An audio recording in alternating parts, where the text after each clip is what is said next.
Et je reçois donc sur le plateau Nisseline Aousdar pour l'essentiel de l'information africaine. Bonjour Nisseline. Bonjour Khadija. Et de l'économie pour commencer ce JT Afrique et le dernier rapport du comité de la Banque des États de l'Afrique centrale. Oui Khadija, c'est un document qui concerne la zone CEMAC, une zone qui regroupe 6 États, à savoir le Cameroun, le Congo, le Gabon, la Guinée équatoriale, la Centrafrique ainsi que le Tchad.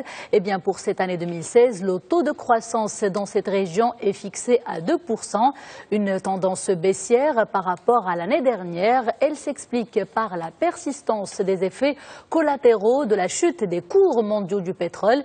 Ces derniers ne cessent d'entraîner une dégradation des finances publiques dans les États que je viens de citer, et cela malgré la bonne tenue des activités pétrolières. Le document en question nous apprend également que le PIB des États concernés devrait aussi pâtir de ces effets. Économie toujours, et zoom sur un secteur clé au Burkina Faso cette fois. On parle des mines, on parle du secteur minier dont la législation ne fait pas l'unanimité. Oui, Khadija, donc après 8 mois après son adoption, le code minier au Burkina Faso n'est toujours pas entré en vigueur, et cela à cause des divergences qui persistent entre le gouvernement et le syndicat corporatiste burkinabé. Ce dernier dénonce la dégradation progressive des conditions de travail ainsi que l'exploitation des ressources du pays. Il réclame des réformes dans ce sens. Il n'en est pas question pour les professionnels et l'exécutif. Pour ces derniers, une réforme similaire risque de bouleverser le modèle économique des projets miniers déjà existants et de déroger également au principe de stabilité fiscale et douanière. Mais les deux parties se disent prêtes à dialoguer. Une série de rounds de négociations est d'ailleurs prévue pour les jours qui viennent.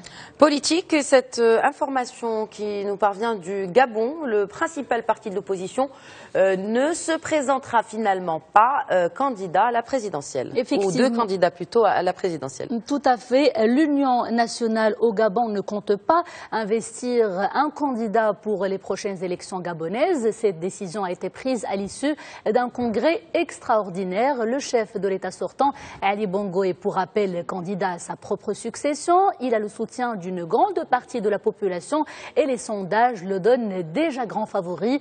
Deux autres candidats sont en lice, à savoir l'opposant Jean Ping et l'ancien chef de gouvernement Raymond Ndong Sima. Rappelons aussi que la présidentielle gabonaise est annoncée pour l'été prochain et que sa date n'a toujours pas été précisée. Justice, et signalons à présent ces nouveaux verdicts en Angola à l'encontre de 17 opposants. Ils ont été condamnés à des peines de 2 à 8 ans de prison ferme. Les opposants en question sont notamment poursuivis pour rébellion et tentative de coup d'État contre le président José dos Santos.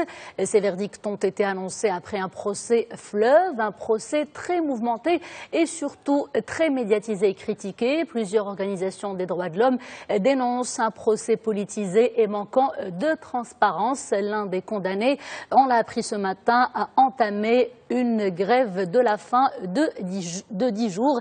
Son état de santé est très critique. Et vous nous parlez enfin d'un phénomène complexe qui sévit malheureusement toujours dans plusieurs pays de notre continent, et à leur tête la Somalie. La Somalie, où les statistiques restent affolantes. D'après les précisions de l'UNICEF, près de 98% des femmes, des jeunes femmes somaliennes en sont malheureusement concernées par le phénomène. Elles ont subi des mutilations génitales à divers degrés. Paradoxalement, l'excision est interdite par la loi somalienne depuis l'année 2012, mais elle est toujours pratiquée sur les fillettes âgées entre 4 et 11 ans. La ministre plutôt de la Femme et des Affaires familiales se bat depuis sa nomination pour éradiquer ce fléau.